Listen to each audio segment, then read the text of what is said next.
Alright, hey guys. So I decided to make this video because I personally think that this is something that I want people to have their more eyes on. And I personally just want more attention brought to it.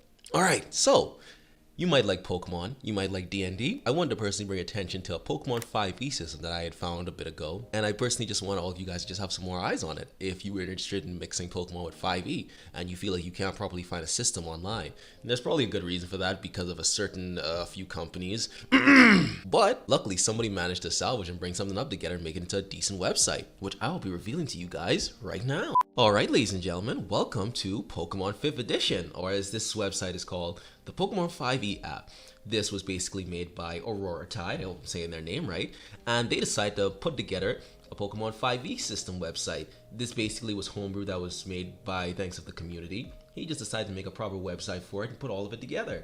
I don't know what all is his and what all isn't, but let's get into it. First thing I want to get into is Pokemon. As you can see here, this list basically has 1,142 Pokemon in it. If you scroll all the way down, you could probably see that this thing goes all the way from Gen 1 all the way to Gen 9. Having Pokemon like Esperata, Tinkatink, Earthworm, and as you can tell, going a little bit further, there's a bit more Pokemon than there should be here. As you can see, there also seems to be some fan-made Pokemon as well. I think this one's just, yeah, this is a fan-made Ultra Beast, and they all have their own, they all come with their own proper stats and everything. We'll use my boy Charmander as an example. So as you can see here, Charmander's got his own walking class, hit points, and it has its own like walking distance and all of that. It's got its own personal stats.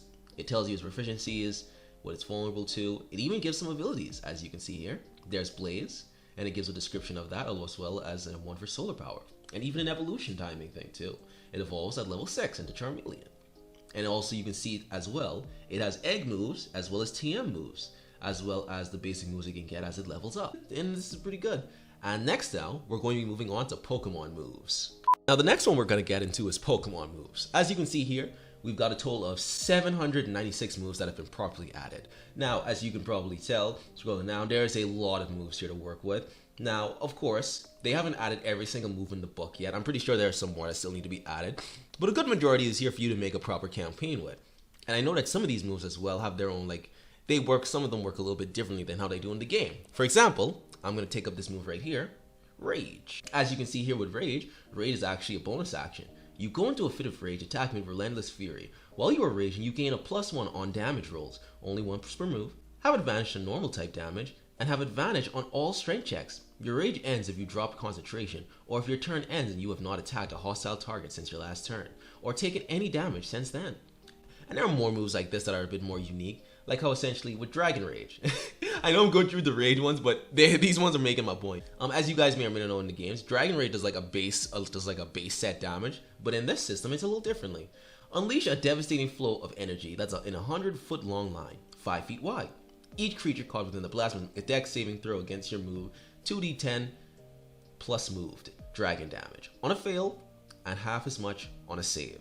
You guys can personally look through all these moves for yourselves and find some ones that you probably would be interested in knowing what they do.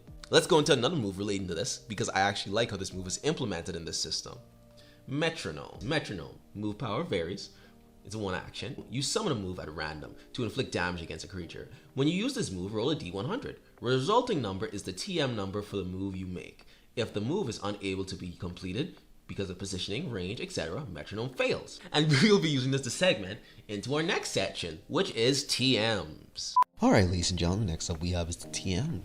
As you can basically see, there's a standard array from 101 TMs. As you guys probably saw with the metronome thing, it only said 100. I'm guessing that has to now be updated since now another TM has been added.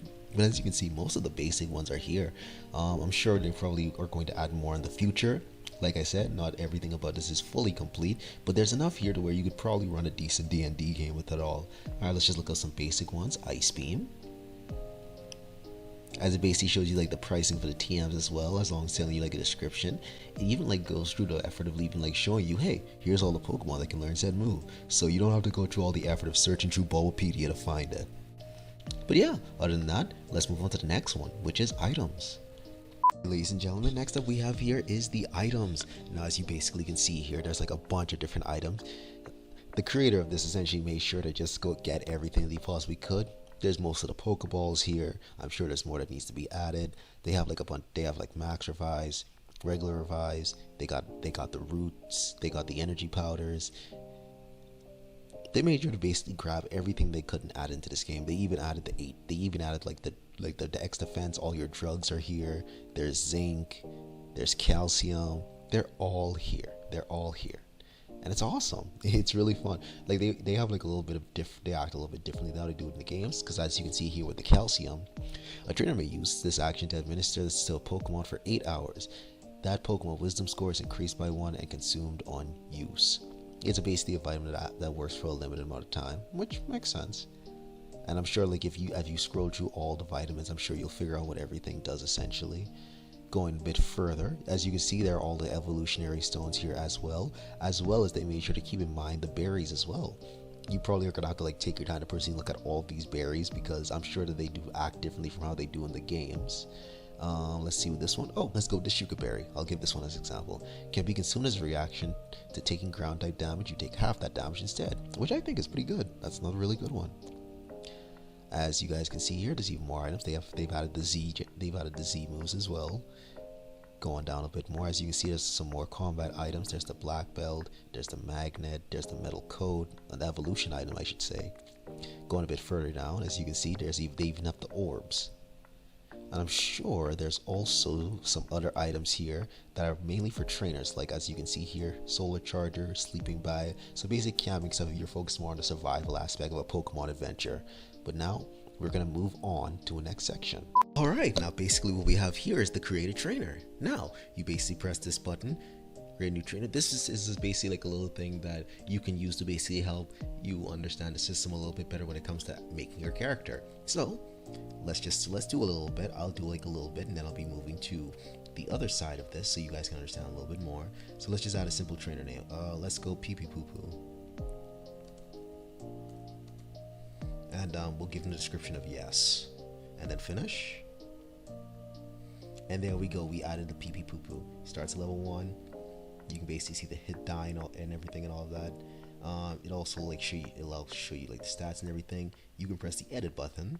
And then you basically can add all like the basic information that you need to add to your character, all of its stats, the proficiencies and whatnot. And then there's specializations, which we'll get into later, and also like the trainer path as well, another thing we'll get into later, as well as all of this stuff. But yeah, that's just like a simple break it down. If you guys want to know some more, obviously you're gonna have to see for yourself. Come to this website and experiment. I'll leave something in the description below so you guys can find this website. Now we move on to the final but main piece of this, the overall information side of the website, where it basically talks about the information of how you make your character, how to overall play the game. Now, with the introduction piece, it's basically just like telling you essentially like it's basically giving you like a disclaimer, telling you all about the system and how and all of this stuff. Hello, welcome to Pokemon 5e. This is an online guide tool for playing D&D in the Pokemon universe with your friends. These reference pages provide the core rules for playing the game. The only prerequisite for understanding the content on this site is that you understand the rules of Dungeons & Dragons found in its player's handbook. Rules that would be found in the D&D player handbook will not be reprinted on this site, so it's recommended that you own a copy in order to get the most out of Pokemon 5e. If you're just getting started, we recommend starting with these pages, talking about basically the trainer class, the paths, Pokemon catching, Pokemon leveling, combat, fainting, resting, and healing, basically all of that. Also, this has 2 versions of it. There's a 2018 version and then there's a 2024 version. It's basically like whichever version of this you would want to play, you can go on right ahead and do it. I personally, I guess I would personally recommend the 2024 version to anybody, I guess, because that's only due to my personal experience from like trying out this game with my friends.